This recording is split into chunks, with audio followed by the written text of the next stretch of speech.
This episode of the Added Time podcast is sponsored by Phone Express.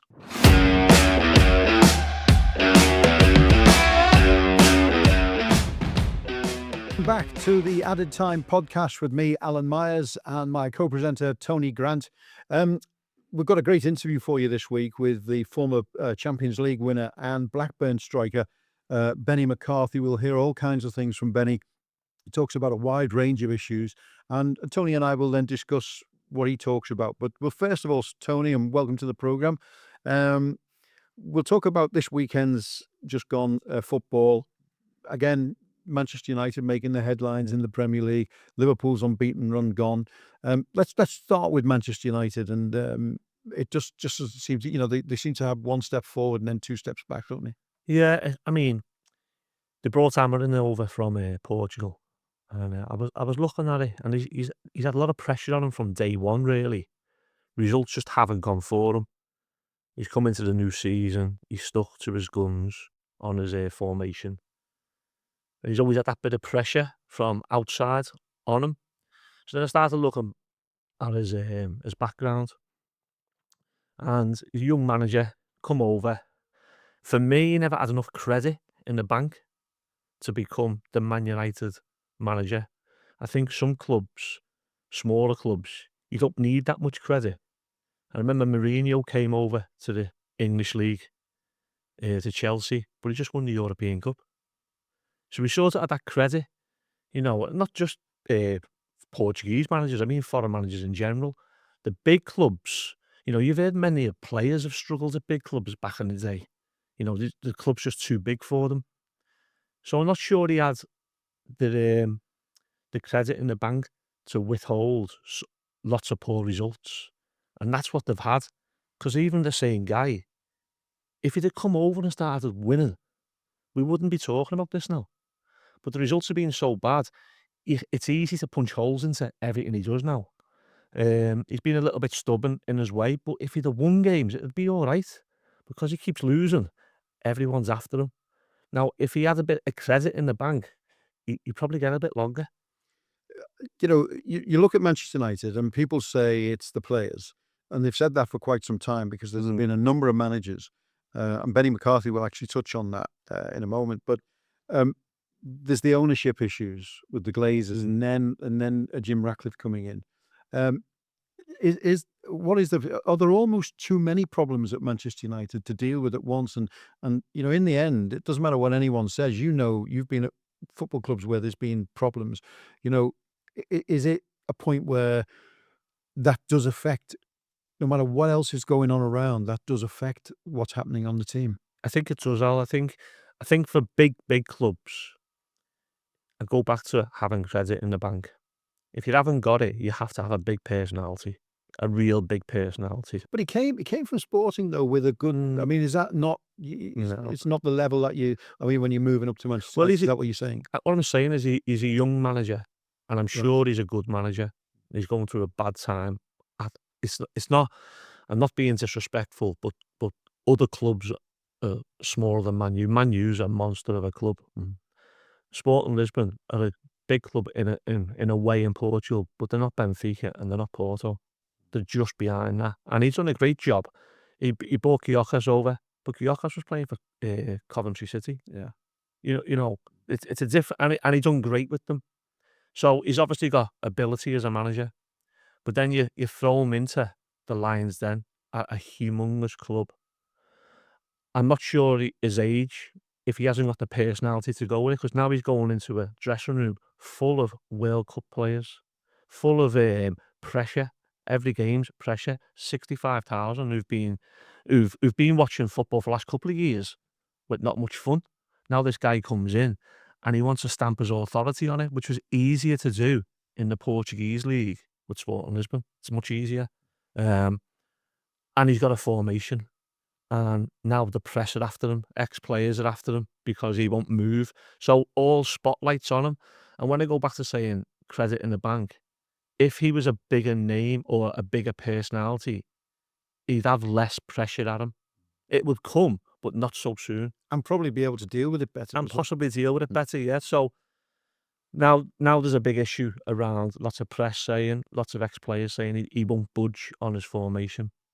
Now, when he got the job, he was a young man. He's a young man, but he probably didn't realise how big this club was going to be. I don't think until you've played for a big club do you realise how big some clubs are. Do I think he'll see it out? No, I don't think it'll happen. I think the personalities in that dressing room, I think they'll read the press, they'll read social medias now. They've sort of lost um, not so much respect, but in his ideas, they're probably not believing in his ideas no more. So it doesn't look like it's going to really end well. And where they go from there, for me, that's going to be the next debate, isn't it? Well, as I say, we'll hear from Benni McCarthy in a moment with regards to what he thinks they should do with Amorim. But another manager that's been in the news over the last few days is Nuno Espirito Santo. Of course, unceremoniously disregarded by Nottingham Forest, which was a bit of a surprise to a lot of people, I think, and finds himself back at West Ham United within weeks of finishing at Forest. He's back in the Premier League. Good Yeah. move for West Ham, I Well, think. it's just going back on what I was saying about Amorim, about having credit in the bank.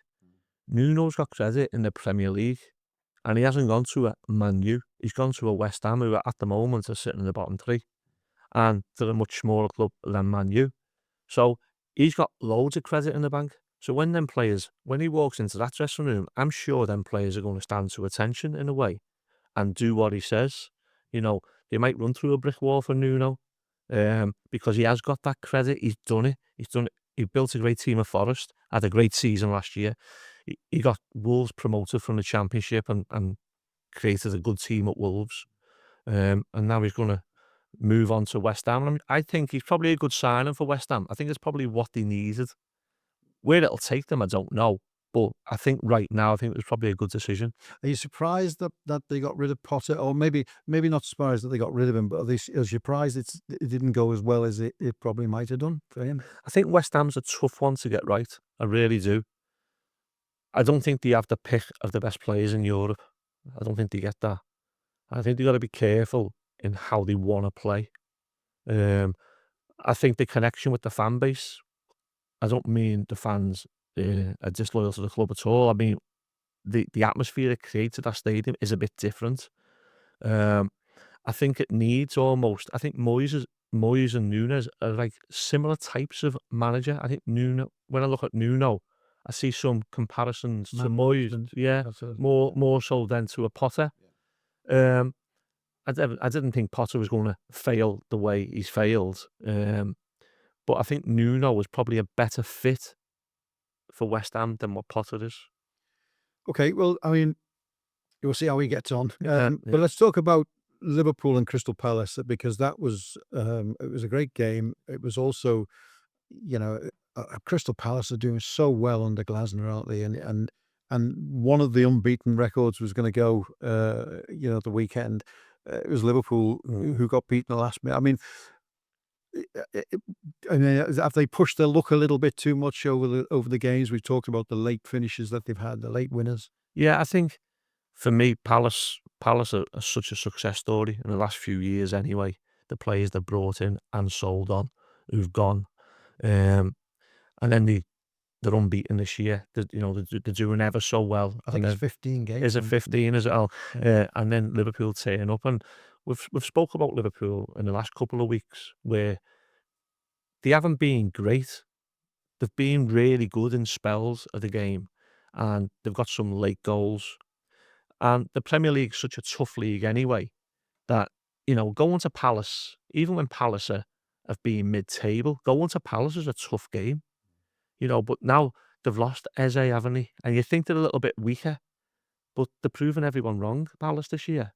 And was I surprised? I'm not saying I was surprised, because I do think Palace is a tough place to go, and the fans get behind Palace. Um, and probably Liverpool probably don't deserve to be 6 out of 6. They probably haven't warranted that. So I think it's good for the league because now it's brought a bit of a bit of people can see that, you know what, they're not that far ahead, because if they'd have won, all of a sudden it just becomes further and further. But I think it was a fantastic result for Palace. And maybe Liverpool have got to look a bit inwards and see that, we are top of the league, but have we really deserved to be there? And if we carry on this way, is another defeat round the corner. And of course, Arsenal win, dramatic late win for them as well, and also Manchester City look as if they're back to maybe not their best, but certainly coming back to their best. Yeah. So well, let's just go back to Amorim and to Nuno, because we've spoken with Benni McCarthy, the former Porto player, and of course he's been at Manchester United as a coach over the last couple of years under Ten Hag. He's left now, of course. He's managing now of the Kenyan national team, and McCarthy first of all talks about the fact that Manchester United can't keep changing managers.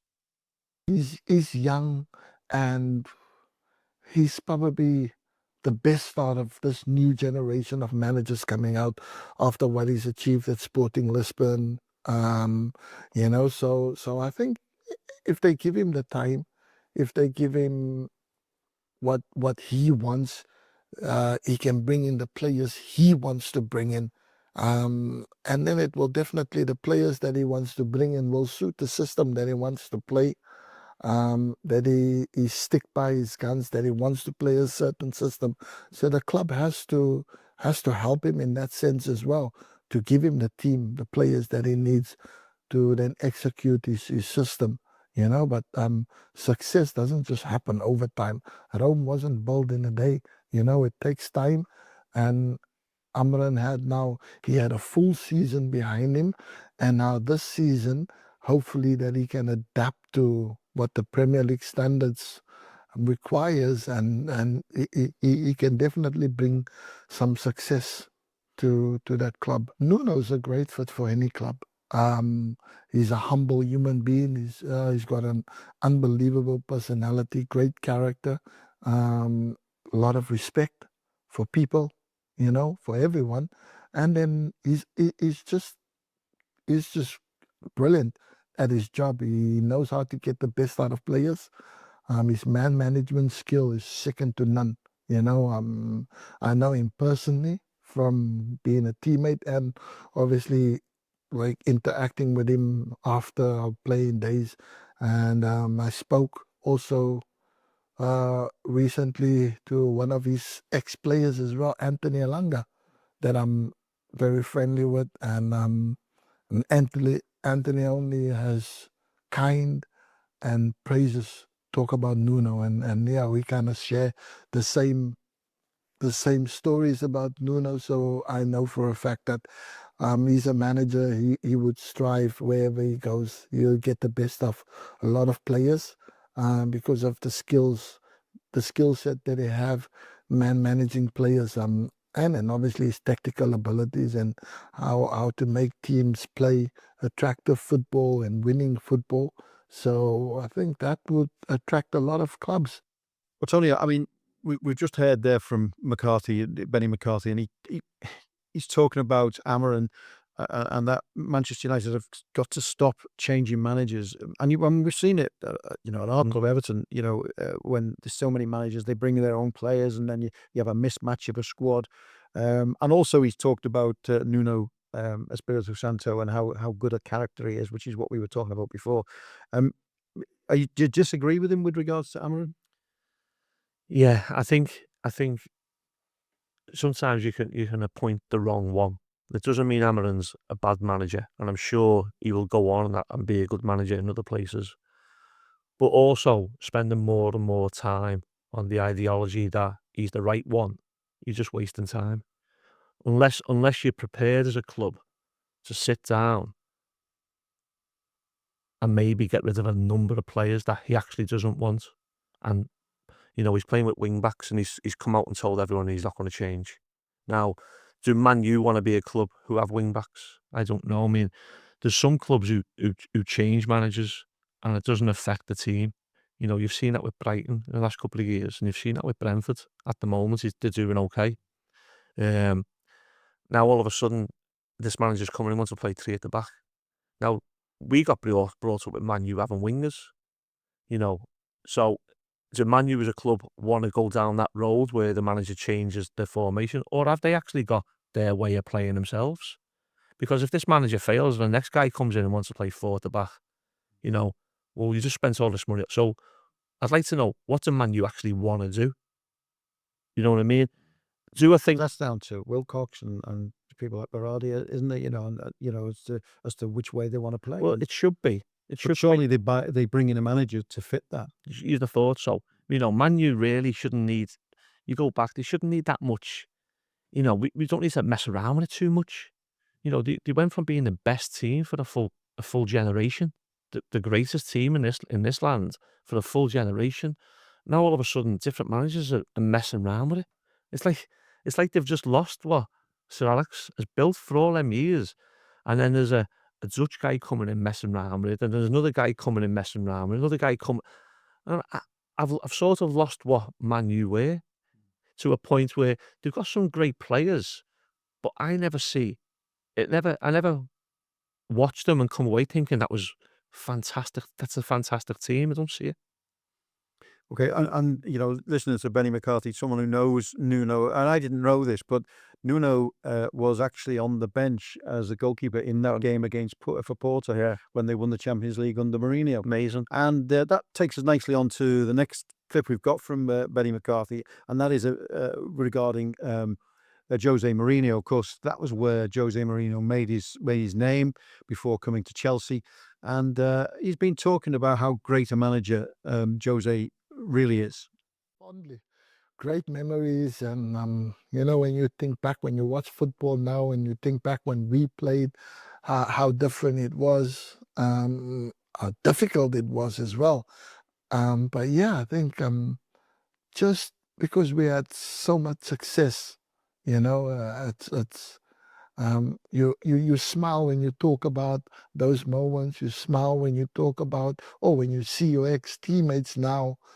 That's all going into management, into coaching, and where they are, and then you kind of just rerun those moments back in your head when we used to play, what we were like as players, and how we gave managers such a lot of time, and now you on that other end, you the manager now. So I wonder how they deal with it when they know, like, they used to give managers really hell when we played, and now we all managers or coaches.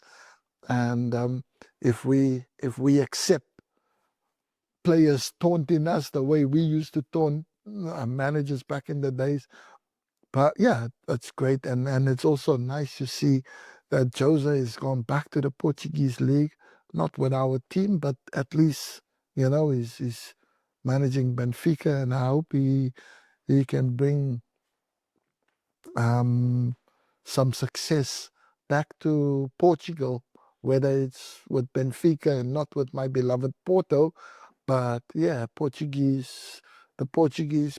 they need a team to be up there again, and the fact that he's at Benfica, I'm always rooting for him, not for Benfica, but for Mourinho. So I want him to have success wherever he is. How different is he as a manager now to what he was at Porto? When you got that, because that was what really sort of brought him to the table, wasn't it?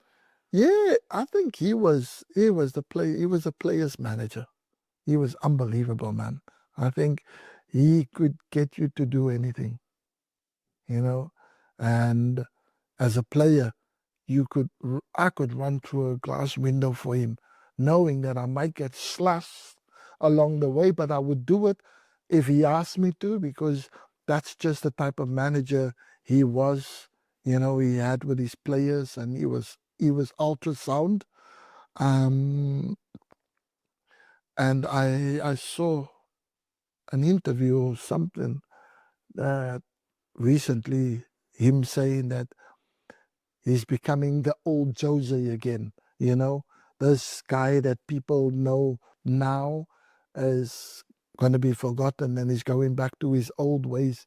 And I thought, good on him, because he was by far, for me, one of the best managers that any player could play for.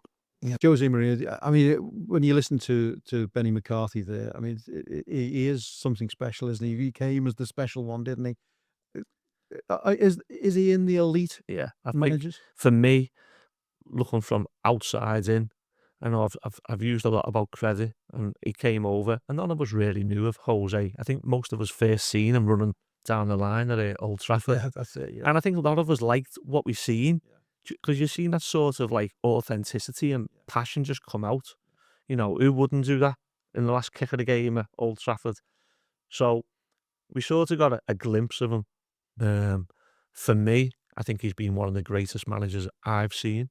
Um, I always remember back in the day, there was a player playing for Middlesbrough. I think his name was Jeremy, Okay. and he went to Chelsea. Remember him? Do you remember him? Yeah. And I was a young player at the time. And in football, you know, if you're not playing, there's lots of players who actually don't want the team to do too well. You know, that's the reality of lots back in that Human day. nature. Yeah, in human nature. And Jeremy went for a big signing. I remember they were live on TV, and they scored a goal. And Jeremy went straight. It was had just come on sub, but he hadn't been getting the game. Jeremy scored, and the first player person he ran to celebrate with was the manager. And I thought, it showed a lot. That showed a lot to me in that instance. Well, Benny just described him as a great players manager. Yeah. Who do you put down as a great players manager that you've played for? With some of the managers I've played for, I'd say probably two of the best players managers I've played for really would probably be Joe Royle at Everton, and probably Stan Turner at Burnley. You know, both different in their way. What does that mean, a players manager? What does I that think mean? that means a little bit to what Benny said, to be honest with you, where regardless of anything, they fill you with confidence. Right. They make you feel as though you're 6 foot tall, 7 foot tall, and you can do anything. They'll still get after you. You know, it's not all nicey nice, but when they get after you, you do know it's from the right place. But it's about you But rather it's than about them. you, yeah. Yeah, because But all when- managers is about them, isn't it? Correct, I think, yeah. you know, I've seen them for Yeah. many years, and Yeah. you know. So, well, listen. We're going to move on now again, because Benni McCarthy is, of course, the national team manager of Kenya, and he's been talking about that role and what he's hoping to bring to it. Every single day I learn something new about Kenya. I learned that they've got so many extended players all over the world, you know, that's got a Kenyan mother or a Kenyan father, like with immediate ties to the country, and they play at respectable clubs in Europe throughout. So my pool of players have just gotten worldwide, globally. So of course, if I'm smart, and I would really dig into that and see and take the best players I can take from wherever they are, whichever league that they play in, based on their forms and everything, integrate them with the national team, and then just build a proper team for, yes, I think for World Cup qualifications now. It's a little bit out of our reach because I think Ivory Coast and Gabon are just out of reach for everybody, and it's those two countries that's fighting it out, that's going to qualify automatically for the World Cup. So I can take the opportunity now to integrate new players into the squad and give them a taste of international football, World Cup qualifiers. But the main goal is 2027, the African Nations Cup championship. Kenya is the host of the tournament, so we've got brand new stadiums that's been built, that's been completed the end of the year. So we've got so many positive things happening. So so you want to start building for 2027 AFCON, and the success that we had over Chan with all the local players, you know, you want to build on from there. Now the country have become united, and the country have become, they're behind the national team. So you wanna ride that wave, having the fans there and building a really, really good Kenyan national team, so that come 2027, you don't just host the tournament and participate, but you actually setting a strong claim for getting to the quarterfinals, the semifinals, or even getting to a final. You know, so I have 2 years basically now to build a really proper, strong Kenyan national team. We wish Benny, of course, all the best of luck with Kenya and going up to that 2027 African Nations Cup. And also Tyler Onyango, who we've talked about on this programme before. And, hopefully he might be playing for Kenya at that point as well. But let's talk about the FL now, Tony. And an interesting week if you're a Blackburn person. And we're going to have Benny talking about his time at Blackburn, because that's where... do you remember him playing at Blackburn? I do. He played with a big Santa Cruz, didn't he? I think it was Mark Hughes that broke it. Yeah, Blackburn were always a good Premiership team, in all them years. And from the Northwest, it was a great ground to go to. I played there myself for Everton and for Man City over the years. Blackburn is a great club, but it was a well-established Premier League club when Benny was playing. Yeah, I think stability was the word he used, and that was something that was always evident, wasn't it, whenever you went there. We'll talk about them in a minute. Benny McCarthy talks about his time at Ewood Park, but a strange week for them with the with the situation over the abandoned game, and as we sort of suspected in the last podcast, the game will be replayed. Do you think that's fair? I think it's the only way. I think you've seen many a game where goals go in last kick of the game or into injury time. And I think in the modern game now, expecting 7-8 minutes of injury time is a norm, isn't it? Back in the day, 1 or 2 minutes maybe. So it's harsh if you're leading the game with 20 or 15 minutes left, whatever it was left. It is harsh. But the game wasn't over.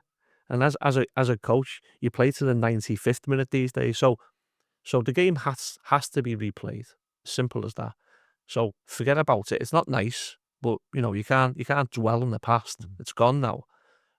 But it was always going to be an interesting week. This week, looking at them two clubs. And of course, they got beat at the weekend, Blackburn, quite heavily actually by Charlton, which I didn't expect. But a good win for Chris Wilder. Great to see him get off the mark with a victory away. Yeah. He gives everything to that club, doesn't he? So you do wish him well, don't you? Well, it's like a little bit of the Nuno going to West Ham, or even Amorim staying in a way. Sheffield, a huge club in the Championship. They've tasted the Premier League. They could have stayed with the manager for longer and longer and longer, and then brought Chris Wilder in. But they've made a decision to get Chris Wilder, who at the moment is a better fit. And really, a bit of humble pie as well, isn't it? Of course. And, they hadn't won a game. How Sheffield not won a game? Yeah. They've got to win a game. They've been at home enough games. So I think they made the right decision, and they've got enough time. They're actually, don't be surprised if Sheffield are in the top 6 at the end of the season, because I think there's a lot of, I don't think it's a tough Championship this year. I think if they go on a run, I think they'll be hard to beat. But I think they made the right decision at the right time, which gives Chris enough time to get a run going. Well, as we say, Blackburn were beaten at the weekend by Charlton, but Benny McCarthy remembers his time very fondly at Ewood Park, and he's been talking about that. Oh, very much. Blackburn, yeah. A lot of love for Blackburn. They were my first club when I came to the Premier League, and it was a memorable time. Really great people working for the club, and they made me fall in love with England. And I will always be grateful for Blackburn for that. But yeah, my time there, we've always been in the top 10.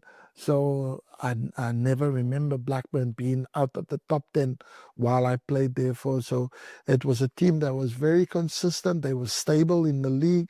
They were well-run club. Fantastic fan base. And just amazing people that worked in and around the club that made the club so special. The people that worked on the front line that made the club really what it is and special. And it's a shame that you see them where they are now in the Championship, struggling to find their path back into the Premier League. But there's always hope. Last season they finished just outside the playoff places when they changed the managers. John Eustace leaving for Derby, And then, yeah, the club kind of new manager came in and he couldn't maintain what the club had built up until then. So they missed out on the playoffs, to almost find themselves back in the Premier League. And yeah, so you kind of hope you want to see that club back in the Premier League one day again.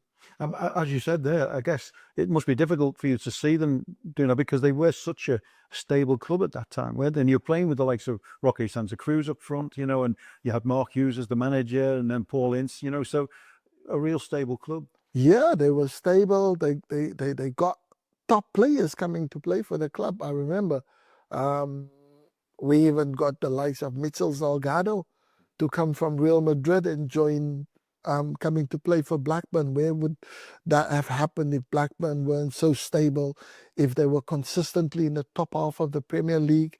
So players looked at Blackburn on the whole to come and play there, and it was attractive. And now you don't see that anymore. Like when I look back and I watch Blackburn now, I don't even recognize anybody, any of the players or that. But I really hope that they can get it together and get themselves back into contentions in the championship, so they can get back into the Premier League. Right. Well, Tony, look, one of the things we talked to Benny about, and we'll get his version in a moment, was best and worst players you've played against. Let's hear from Benny first then about the best player he ever played with, and then also the most toughest opponent that he ever came across. Bit of a surprise, that one. All of my career, I have to say, there's a few, but the one gentleman stands out, and where he's been and what he's achieved, and it has to be Michael Laudrup. I had the honor to play with Michael Laudrup at Ajax when I was at Ajax, a young player coming through, and you see the professionalism, and a player, one of the first ever players to have made the switch from Real Madrid to Barcelona and then back to Real Madrid. Never ever has anything like that even happened. And he was one of those players that made the switch between the two giants of world football. But just the things that he could do with the ball, the vision, the skills, and the intelligence. Oh wow, I've never seen. When you were a 19-year-old kid and you play with somebody like that, like, wow, if you don't learn anything in life, then football is not for you. It's not your sport. And yeah, I had the pleasure and honor to play with Michael Laudrup, and he was, the greatest player I've played with. And who was the toughest opponent? Who was the toughest centre half? Wow. I think Jaap Stam has to go in that list. Nemanja Vidic, John Terry, Rio Ferdinand, Paolo Maldini had me in his pocket for 2 games in a row. Ricardo Carvalho, my old teammate from Porto. But I played against all those players and they were phenomenal, and they in the top 10. But the number 1 on that list, the player who scared me, was the only player that made me ask the manager to change, was a player I played against in the Europa League. He played for Celtic, Bobo Balde. Bobo Balde hit me with 1 tackle. He made me do a somersault. And after that tackle, I think I must have switched position. I went to play left wing, I went to play right wing, and I came back to striker. I just couldn't, and I asked the coach to be changed, and he had me running scared, and that was the only time I ever was frightened in a match, was when I faced Bobo Balde. And the worst thing was, it was 2 Africans. I thought he was my brother. I thought, Africans, we kind of look out for each other, but he went all in for me that day. He took me out, and that was Yeah, he had me running scared, and no other defender in my whole career made me feel like that. But Tony, I mean, have you ever been scared on a football pitch? I wouldn't say I've been scared.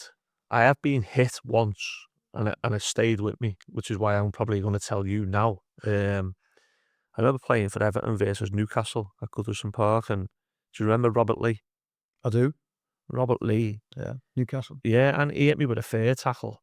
But going back in them days, Al, I was 10 stone playing centre mid, in a 4-4-2 formation, and I like to get stuck in, but I had no weight.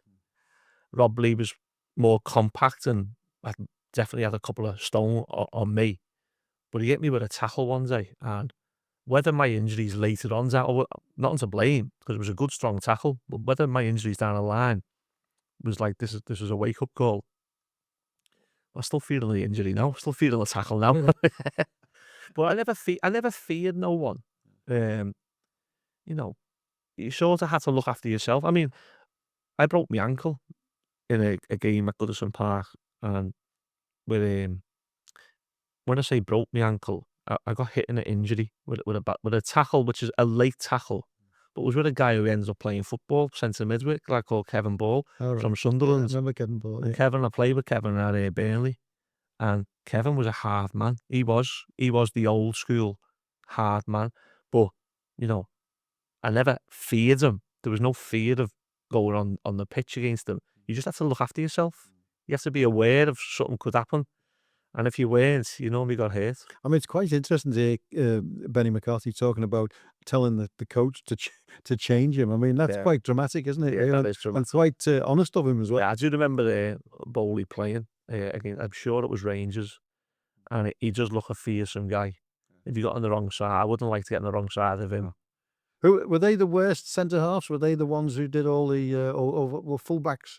You know, I mean, I guess when I look back in my watching football through the years, I think Bruce Rioch stands out for me when he was playing for Everton, and there was a very interesting moment when I think he actually broke a Middlesbrough player's leg, and it was Graham Souness, I think, and if the story was right.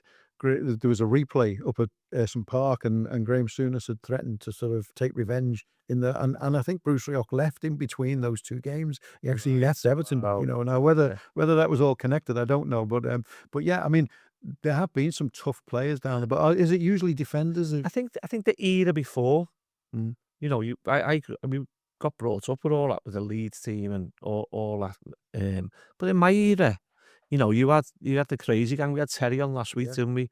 But I sort of missed them. Yeah. Um, there would have been like I played with Big Dunk, and Dunk wasn't dirty, but he could leap. And if his elbow just happened to be out and your head was there, you're going to feel it. So I don't think Is that the case for the defence there? yeah. But I don't think I never feared anyone. There was, don't get me wrong, if the ball was going back stick and you were against and you knew there was a big giant coming in, you knew you're getting hurt. But that's just football.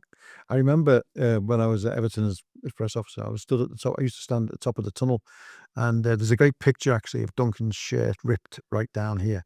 And we played Spurs, as I say, and John Scales was marking Duncan, and John Scales come off substituted, and he came past me and just looked at me, and his eyes were glaring, and he said, "He's a something animal," and he pointed to Duncan, and he was like proper gone at this point, John Scales, and he went down the steps, to the dressing room, and you just realised it was a great insight. It was a so privileged place to be. I think, as you just mentioned, I think strikers back when we because they used to have a lot of target men, didn't they? Yeah. There used to be a lot of Always a big guys, yeah. So I think strikers would have been in many duels with centre halves all the time, and you'd see cuts and bruises all the time because there is elbows flying, and there's people getting buttered, and I'd say they had more duels than probably everyone else, really. Yeah. Which he also talked about is the best player he ever played with. I mean, Michael Laudrup. I don't think any of us can disagree with that. Such a talented player. Who was your best Well, best opponent that you played against? but Michael Laudrup was one of my favourite players ever growing up. He was an unbelievable player, wasn't he? Best player I played with was probably Andre Kanchelskis. He had everything, Andre. He'd go on the outside, he'd come on the inside, he scored some important headers. He was fit, he was always in the gym, he was strong. He was a good lad. He could have a laugh. He'd work back for you. He was outstanding player. I played with a Ballon d'Or player at Man City and George Weah, Wow, yeah. right? Yeah. But George Weah wasn't at his best in play for us.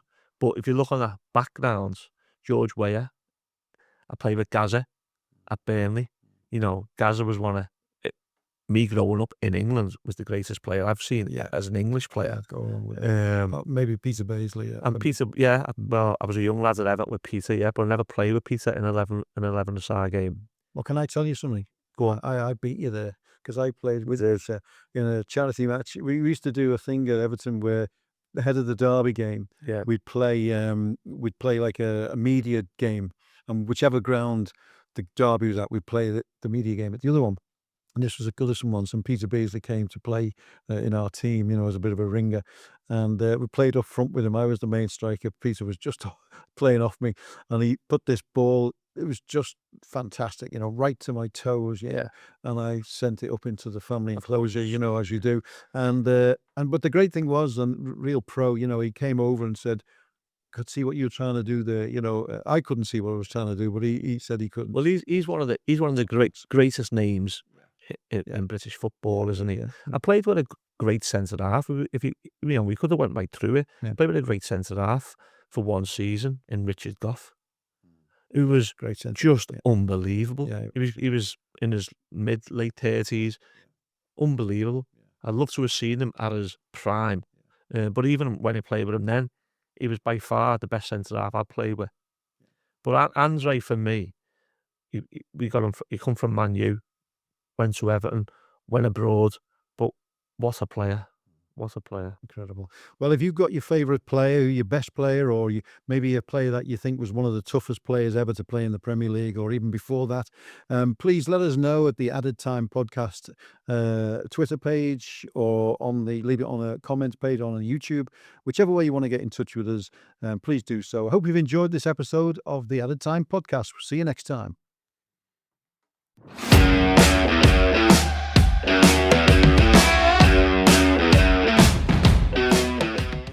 This episode of the Added Time Podcast is sponsored by Phone Express.